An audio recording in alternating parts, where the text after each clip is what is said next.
بسم اللہ الرحمن الرحیم۔ السلام علیکم لائف اینڈ اسلام کے معزز ناظرین۔ دوستو، آج کی ویڈیو میں ہم ان لڑکیوں اور خواتین کی بات کریں گے جنہوں نے اپنی مرضی سے دنیا اختیار کی اور اللہ کے پیارے پیغمبر حضرت محمد رسول اللہ صلی اللہ علیہ وآلہ وسلم سے علیحدہ ہونا قبول کیا۔ کہ ہم اپنے ناظرین کو بتائیں گے کہ جس نے بھی اللہ اور اس کے رسول اللہ صلی اللہ علیہ وآلہ وسلم پر دنیا کو ترجیح دی، اس کا انجام کیا ہوا۔ اس فہرست میں جو سب سے پہلے خاتون کا نام ملتا ہے اس کا نام کلابیہ ہے۔ یہ زحاک کی بیٹی کلابیہ تھی جس نے دنیا کو اختیار کیا تھا، مگر جب اس نے اللہ کے رسول پر دنیا کو اختیار کیا تو اس کا حال یہ ہوا کہ کھجوروں کی گٹھلیاں، اور ایک روایت میں ہے کہ مینگنیاں چنتی تھی۔ استغفر اللہ۔ چنانچہ مدارج شریف میں ہے کہ ایک شخص نے اسے اس حالت میں دیکھا تو پہچان لیا اور پوچھا، تو کون ہے؟ اس نے سر اٹھایا اور کہنے لگی، میں وہ بدبخت عورت ہوں جس نے اللہ اور اس کے رسول اللہ صلی اللہ علیہ وسلم پر دنیا کو اختیار کیا تھا۔ اس سلسلے میں جس عورت کا ذکر ملتا ہے اس کا نام اسماء قندیہ ہے۔ جامع الاصول میں اسے جوبیہ کہا گیا ہے، اور مصنف مواہب نے اس کا نام اسماء بنت نعمان بن ابی الجون بتایا ہے۔ اس بات پر سب کا اتفاق ہے کہ رسول اللہ صلی اللہ علیہ وسلم نے اس سے نکاح فرمایا تھا، البتہ اس کو اپنے سے علیحدہ کرنے کے بارے میں اختلاف ہے۔ چنانچہ حضرت قتادہ اور ابو عبیدہ رضی اللہ تعالیٰ عنہم سے مروی ہے کہ جب رسول اللہ صلی اللہ علیہ وسلم نے اس سے اپنے قرب سے نوازنا چاہا اور اس نے فرمایا کہ قریب آ، تو اس عورت نے انکار کیا اور سرکشی کی۔ بعض کہتے ہیں کہ اس عورت نے یوں کہا، یعنی میں آپ سے اللہ کی پناہ مانگتی ہوں۔ رسول اللہ صلی اللہ علیہ وسلم نے فرمایا، تو پناہ تلاش کرتی ہے اور بہت بڑی پناہ مانگتی ہے، بلا شبہ حق تعالیٰ نے تجھے پناہ دی ہے، جا تو اپنے گھر والوں سے مل جا۔ یہ جملہ اس دور میں طلاق کے لیے استعمال کیا جاتا تھا، یعنی رسول اللہ صلی اللہ علیہ وسلم نے اس کو آزاد فرما دیا۔ جامع الاصول میں اسے یوں بیان کیا گیا ہے کہ ام المومنین حضرت عائشہ رضی اللہ تعالیٰ عنہا فرماتی ہے کہ جب بنت الجون حضور صلی اللہ علیہ وسلم کے پاس آئی تو کہنے لگی، میں اللہ کی پناہ چاہتی ہوں۔ حضور نے فرمایا، تو نے بہت بڑی پناہ تلاش کی ہے، جا اپنے اہل کے ساتھ مل جا۔ اسے بخاری نے بھی روایت کیا ہے، اور ایک روایت جو حضرت ابو حسین رضی اللہ تعالیٰ عنہ سے مروی ہے وہ یوں ہے کہ ہم رسول اللہ صلی اللہ علیہ وسلم کے ساتھ ایک احاطے میں پہنچے جس کو شوت کہا جاتا ہے، اور اس باغ و احاطے میں ٹھہر گئے۔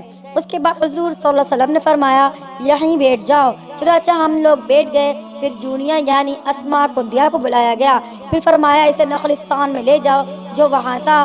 اس کے ساتھ ایک جانور تھا جس پر وہ سوار ہو کے آئی تھی۔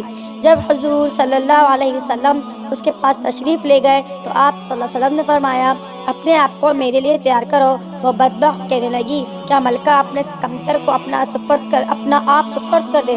حضور صلی اللہ علیہ وسلم نے اپنا دست مبارک دراز فرمایا تاکہ اسے خاموش کرا دے، اور پھر کہنے لگی، میں آپ سے اللہ کی پناہ چاہتی ہوں۔ حضور صلی اللہ علیہ وسلم نے فرمایا، تو نے بڑی پناہ گاہ سے پناہ مانگی ہے۔ اس کے بعد حضور وہاں سے باہر تشریف لائے اور فرمایا، اس کو پاجامہ اڑا کر اسے اس کے اہل میں پہنچا دو۔ مدارج میں ہے کہ اس عورت کا تکبر کرنا اور خود کو ملکہ کہنا اس وجہ سے تھا کہ اس کا باپ نعمان بن ابی الجون اہل قندہ کا سردار و رئیس تھا۔ بعض روایتوں میں یہ بھی ملتا ہے کہ اسماء قندیہ کو حضور نبی کریم صلی اللہ علیہ وسلم کی ازواج میں سے کسی نے سکھایا تھا کہ جب حضور تمہارے پاس تشریف لائے تو تم یہ کہنا، چونکہ یہ کلمہ پیغمبر خدا کو بہت پسند ہے تو وہ تمہیں آزاد کر دیں گے۔ بس جب حضور صلی اللہ علیہ وسلم اس کے پاس تشریف لے گئے تو اس نے وہی جملہ دہرایا جو اسے سکھایا گیا تھا۔ حضور نے جب یہ سنا تو اسے فوراً طلاق دے دی اور اس کو اس کے اہل میں بھیج دیا۔ منقول ہے کہ اس کے بعد یہ وہ عورت خود کو بدبخت کہا کرتی تھی۔ ایک دوسری روایت میں ہے کہ جب اسے بارگاہ رسالت میں آپ صلی اللہ علیہ وسلم میں لایا گیا تو تمام عورتیں اس پر رشک کرنے لگی اور ظاہر میں اس سے شفقت و مہربانی کی باتیں کرنے لگی۔ ام المومنین حضرت عائشہ صدیقہ رضی اللہ تعالیٰ عنہا نے ام المومنین حضرت حفصہ رضی اللہ تعالیٰ عنہا سے کہا، تم اس کو مہندی لگاؤ اور میں اس کے سر کے بال سنوار دوں گی۔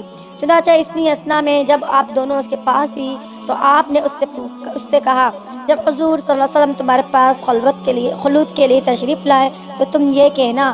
چنانچہ جب حضور صلی اللہ علیہ وسلم اس کے گھر تشریف لائے اور پردہ اٹھایا اور چاہا کہ شرف قرب سے نوازیں تو اس نے کہا، اعوذ باللہ منک۔ یہ سننا تھا کہ حضور صلی اللہ علیہ وسلم فوراً اس سے دور ہو گئے اور فرمایا، تو نے بڑی پناہ گاہ سے پناہ مانگی ہے، اٹھ اور اپنے لوگوں میں چلی جا۔ پھر آپ صلی اللہ علیہ وسلم نے حضرت ابو سعید سے فرمایا اسے اس کے قبیلے میں پہنچا دو۔ بعد ازاں جب حضور نبی کریم صلی اللہ علیہ وسلم کو خبر دی گئی کہ عورتوں نے اس کے ساتھ ایسا مکر کیا تھا اور اسے اس پر برانگیختہ کیا تھا، تو آپ صلی اللہ علیہ وسلم نے فرمایا بے شک یہ عورتیں یوسف والیاں ہیں اور بے شک ان کا مکر بڑا ہے۔ دوستو یہ یاد رہے کہ مکر دراصل حضور نبی کریم صلی اللہ علیہ وسلم کے ساتھ انتہائی محبت کی دلیل ہے کہ آپ نہیں چاہتی تھی کہ دوسرا بھی اس پہ شریک ہو۔ یہی غیرت اور یہ رشک بھی ہے کہ آپ اپنے محبوب کی جدائی کسی دوسرے کے لیے گوارا نہیں کرتی تھی۔ شاید یہی وجہ ہے کہ رسول اللہ صلی اللہ علیہ وسلم نے یہ معلوم ہو جانے کے باوجود انہیں سخت و سخت نہ فرمایا اور نہ جزا و سزا دی اور نہ زجر و توبیخ فرمائی۔ اس کے برعکس آپ صلی اللہ علیہ وسلم نے فقط اتنا ارشاد فرمایا کہ عورتوں کے مکر و فریب ہوتے ہیں اور ان کا بہت بڑا مکر ہے۔ جس طرح کہ قرآن مقدس میں اللہ رب العالمین نے زنان یوسف علیہ السلام کی شان میں فرمایا ہے بے شک تم عورتوں کے بڑے مکر ہیں۔ ناظرین اس سلسلے میں ایک عورت لیلا بنت خطیم کا ذکر بھی ملتا ہے۔ حضور صلی اللہ علیہ وسلم نے اس سے نکاح فرمایا، لیکن پھر اس نے اقالہ یعنی فسخ نکاح کا مطالبہ کیا تو حضور نے اسے اقالہ کیا۔ ایک دن حضور نبی کریم صلی اللہ علیہ وسلم پشت پر آفتاب تشریف فرما تھے تو لیلا بنت خطیم آئی اور آپ کے پشت مبارک پر ایک مکہ سے ضرب لگائی۔ حضور صلی اللہ علیہ وسلم نے فرمایا کون ہے یہ جسے بھیڑیا کھا گیا؟ وہ عرض کرنے لگی میں ہوں خطیم کی بیٹی، میں اپنے نفس کو آپ پر غیبہ کرتی ہوں۔ اس پر حضور صلی اللہ علیہ وسلم نے اجازت عطا فرمائی، لیکن جب وہ اپنی قوم کی طرف واپس گئی اور یہ خوشخبری سنائی تو اس کی قوم کے لوگوں نے کہا تو نے بہت برا کیا، وہ بہت بیبیاں رکھتے ہیں، تو غیرت میں جلتی رہے گی اور باتیں کرے گی، پھر وہ تم پر غضب فرمائیں گے، اور اگر انہوں نے تیرے لیے کوئی دعا کر دی تو اللہ کی بارگاہ میں ضرور قبول ہو۔ جاؤ اور جا کر فسخ نکاح کا مطالبہ کرو۔ چنانچہ اپنی قوم کی باتیں سن کر واپس آئی اور حضور صلی اللہ علیہ وسلم سے فسخ نکاح کا مطالبہ کرنے لگی، جسے حضور صلی اللہ علیہ وسلم نے قبول فرمایا اور اسے آزاد فرما دیا۔ اس کے بعد اس عورت نے دوسرا شوہر کر لیا جس سے اس کو کئی بچے پیدا ہوئے۔ بس ایک روز کہ جب وہ مدینہ طیبہ کے کسی باغ میں نہا رہی تھی تو اچانک بھیڑیے نے اس پر حملہ کر دیا اور اس کے ٹکڑے ٹکڑے کر دیے۔ دوستو آج کی ویڈیو میں ہم ان خواتین کا تذکرہ کیا ہے جنہوں نے پیغمبر خدا صلی اللہ علیہ وسلم کے بدلے دنیا کو ترجیح دی اور دنیا میں ہی عبرت کا نشانہ بن گئی۔ دعا ہے اللہ رب العزت عالمین ہمیں دنیا و آخرت کی تمام بھلائیاں عطا فرمائے۔ تو ناظرین اگر آج کی ہماری ویڈیو آپ کو اچھی لگی ہو تو آپ لائک کمنٹ اور شیئر لازمی کیجیے گا اور کمنٹ باکس میں اپنی رائے کا اظہار لازمی کیجیے گا۔ جزاک اللہ۔